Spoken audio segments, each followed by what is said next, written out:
Hi, I'm Tony Baldwin, Superintendent of Buncombe County Schools. It's important for our community to know and understand the full impact of further budget cuts to our school system. That's right, further cuts, unprecedented additional cuts that will negatively impact students and our community for years to come. First, a short history lesson. From 2008 to 2009, the Buncombe County Schools allotment from the State Public School Fund was reduced by about $16 million. At the same time, the current expense appropriation from the Buncombe County Commissioners was reduced by over $700,000. Our local funds were also hurt by an increase in the retirement rate, increases in health insurance, and in utility rate hikes, increases that cost the system another $868,000 last year. The state also stopped paying such benefits as longevity and disability pay, workers' comp, unemployment, leaving us to fill those gaps as well.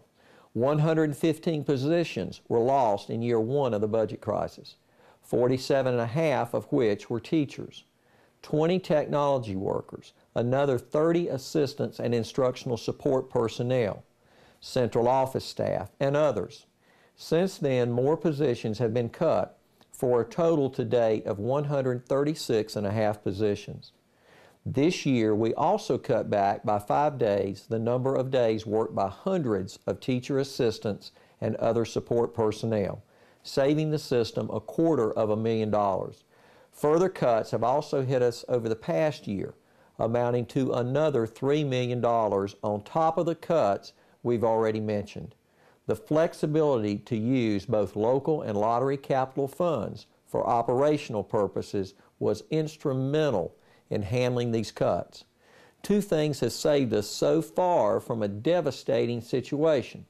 First, the ARA stimulus and stabilization funds Buncombe County Schools received from the federal government over the past 2 years.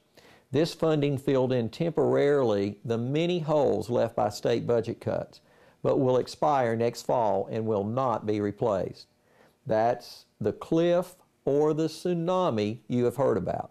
Second, with the help of our CFO, Mary Parker, and the efforts of all Buncombe County School department heads and principals, we have cut expenses to the bone. The textbook budget has been eliminated and the instructional supply budget reduced dramatically. We have virtually eliminated overtime, eliminated funds for tutoring, and streamlined operations throughout the system. We have focused in on 5 key priorities and made sure that the funding we have goes to support those priorities. They are, number 1, to ensure that high school students meet graduation requirements. Secondly, to provide a sound K-3 foundation of balanced literacy. Third, to work towards equity in curriculum across all districts. Fourth, to continue to reduce the dropout rate through the graduation initiative, K-12. And finally, to support the advancement of technology at all levels. In order to address these priorities and the most important educational needs of all of our students, it is vital that we place the highest priority on saving classroom teaching positions while coping with the budget cuts ahead. We have had some good news this year. We are receiving approximately $5.2 million through the federal jobs bill that will help us save some teaching positions, at least for next year. We also receive Race to the Top funding, which provides a unique and temporary opportunity to improve some aspects of education in Buncombe County, but cannot be used to save jobs or replace lost funding. But even with that good news, don't forget there is a huge cliff ahead when millions of federal stimulus and stabilization money goes away next fall. But that is far from the end of the story. Now, on top of all of the other cuts made over the past several years and the loss of federal stimulus and stabilization funds, the state is asking us to come up with additional cuts of 5, 10, up to 15%.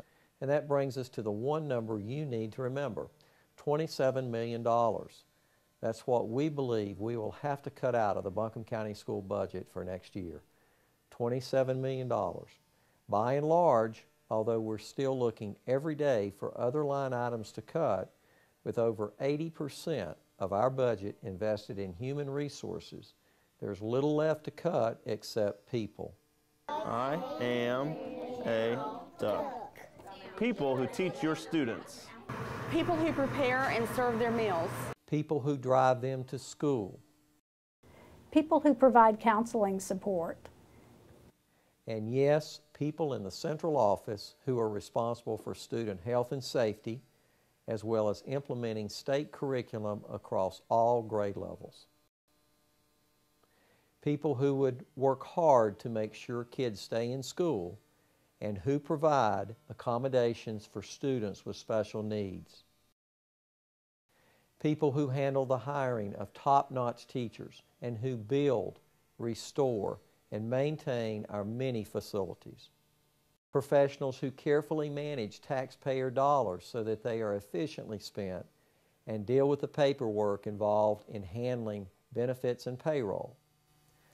Communications personnel who keep parents, employees, the community, and media informed and aware of matters affecting individual schools and the system as a whole.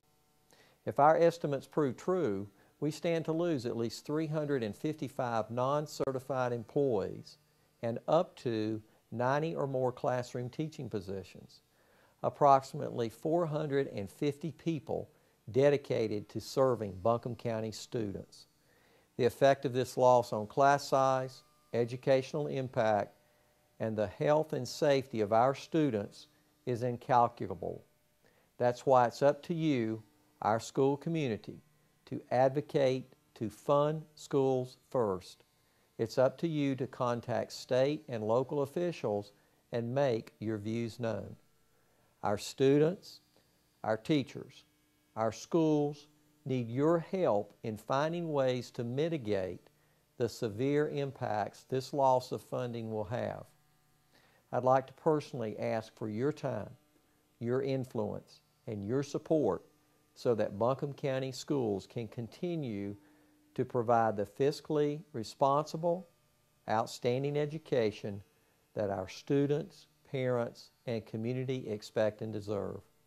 Otherwise, our students will not be prepared for 21st century employment and the economic stability of our community. Our region and our state is at risk. It's true, our children are our future, and it is up to all of us to do what we can to ensure that future.